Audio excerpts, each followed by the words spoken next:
जगभरातील कोट्यवधी रसिकांच्या मनावर आपल्या आवाजानं ज्यांनी अधिराज्य गाजवलं अशा ज्येष्ठ पार्श्वगायिका आशा भोसले.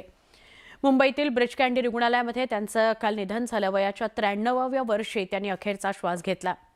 तब्बल 7 दशकांहून अधिक काळ संगीत जगतावर राज्य करणारा एक जादुई आणि अष्टपैलू स्वर कायमचा काळाच्या पडद्याआड गेला.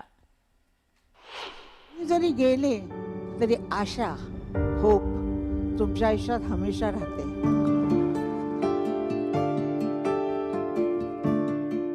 कधी अवखळ, कधी नटखट, कधी मादक, तर कधी झिंगाट, तर कधी उदास.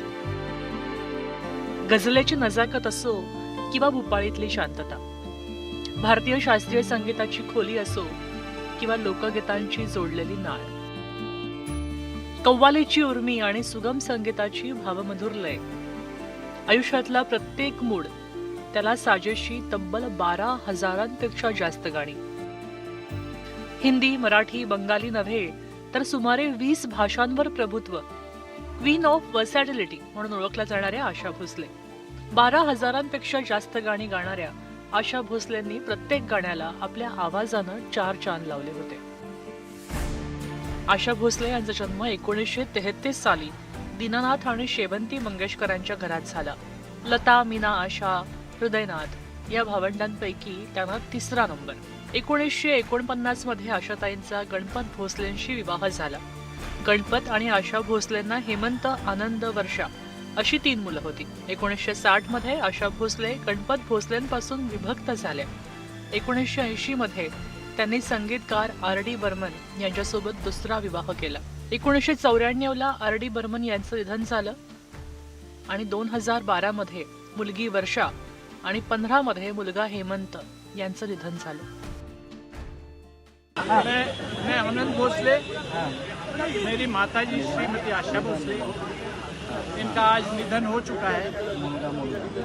कल सुबह 11 बजे वो जहाँ रहती थी कासा ग्रैंड लोअर परेल, वहाँ पर जिनको अंतिम आनंद भोसले दर्शन लेने हैं वो आप वहाँ आइए.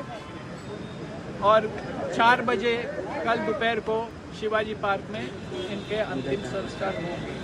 लता दीदींची तर आम्ही 100वी करू शकलो नाही, पण आशाताईंची 100वी निश्चितपणे करू शकू. पण दुर्दैवाने काळाने ती संधी दिली नाही.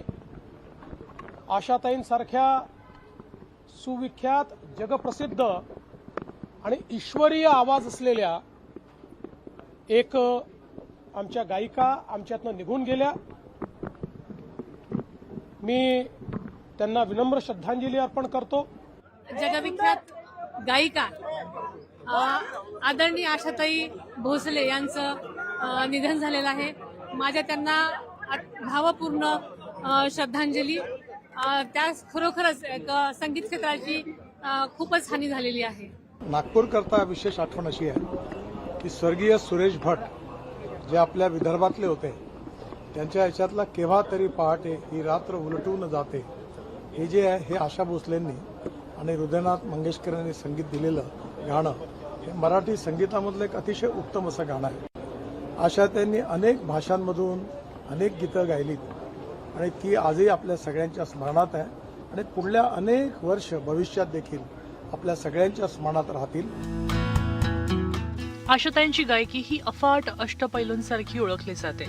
त्यांनी 20पेक्षाही अधिक भाषांमध्ये 12,000पेक्षा जास्त गाणी गायलीत. शास्त्रीय संगीत, गझल, भजन, कव्वाली, पॉप आणि कॅबरे अशा प्रत्येक प्रकारात त्यांनी आपला स्वतंत्र ठसा उमटवला.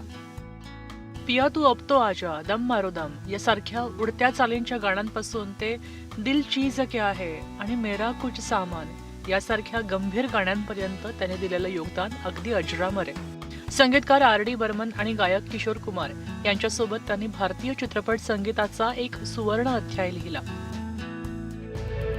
त्यांच्या अफाट कार्यासाठी त्यांना 2000 साली दादासाहेब फाळके पुरस्कार दिला गेला. 2008 मध्ये त्यांना पद्मभूषण हा सर्वोच्च नागरी सन्मान मिळाला. 2021 मध्ये त्यांना महाराष्ट्र भूषण पुरस्कार मिळाला. 2 वेळा राष्ट्रीय पुरस्कार, 7 फिल्मफेअर पुरस्कारांवर त्यांनी आपली मोहोर उमटवली होती. मध्य प्रदेश सरकारचा लता मंगेशकर पुरस्कार त्यांना दिला गेला होता, तर महाराष्ट्र सरकारकडनं 15 पेक्षा अधिक पुरस्कार दिले गेले. भारत पाकिस्तान असोसिएशनचा नायटिंगेल ऑफ एशिया हा पुरस्कार, तर BBC आकाशवाणीचा जीवन गौरव पुरस्कारही त्यांना प्रदान केला गेला होता. सर्वाधिक गाणी गाणारी गायिका म्हणून गिनीज बुक ऑफ वर्ल्ड रेकॉर्डमध्ये त्यांची नोंद झाली आहे. त्यांच्या निधनामुळं कलाविश्वात कधीही न भरून निघणारी पोकळी तयार झाली आहे. Asha ji was one in a million. This is the end of an era of iconic work, biggest volume of work, quality and quantity. उनके जैसे और कोई नहीं हो सकता.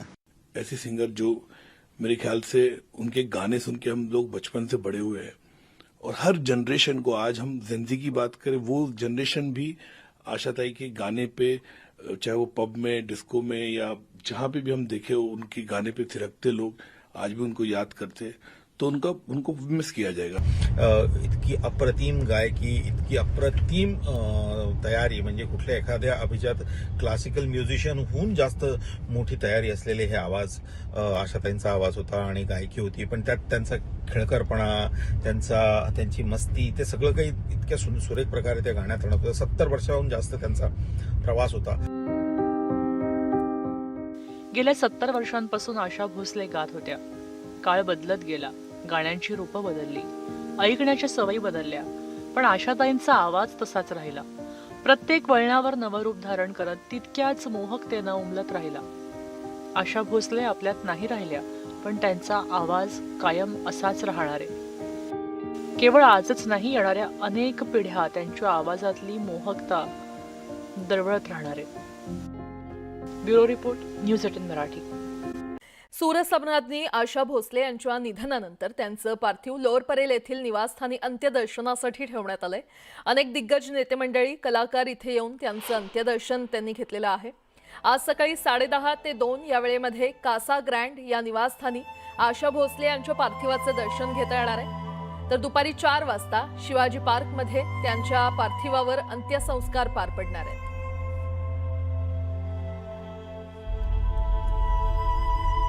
आशा भोसले यांचं पार्थिव त्यांच्या निवासस्थानी ठेवण्यात आलेलं आहे. अनेक नेते, अनेक सेलिब्रिटी अंत्यदर्शनासाठी तिथे गर्दी करतायत.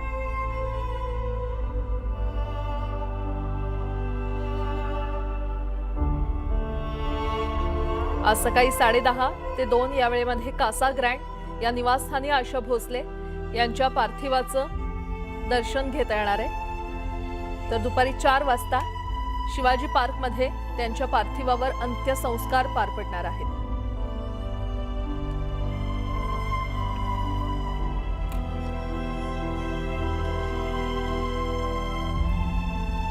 काल आशा भोसले यांचं निधन झालं आणि एकच शोककळा पसरलेली आहे.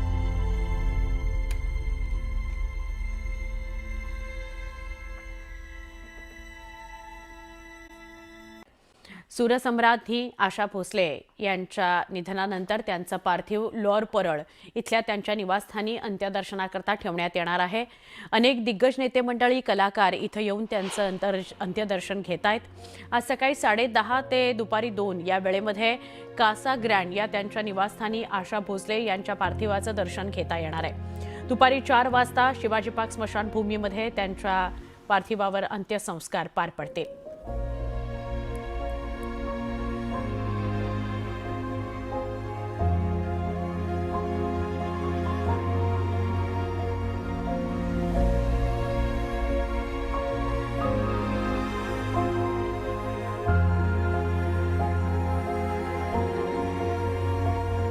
मुख्यमंत्री देवेंद्र फडणवीस, उपमुख्यमंत्री आणि इतर महत्त्वाचे नेते तसंच वेगवेगळ्या क्षेत्रातले मान्यवर यांनी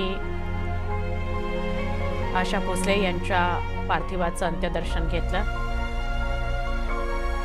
आणि आज सुद्धा 10:30 ते 2 या वेळेमध्ये त्यांचं पार्थिव अंत्यदर्शनाकरता ठेवलं जाणार आहे. शिवाजी पार्क स्मशानभूमीमध्ये त्यांच्या पार्थिवावर अंत्यसंस्कार केले जातील.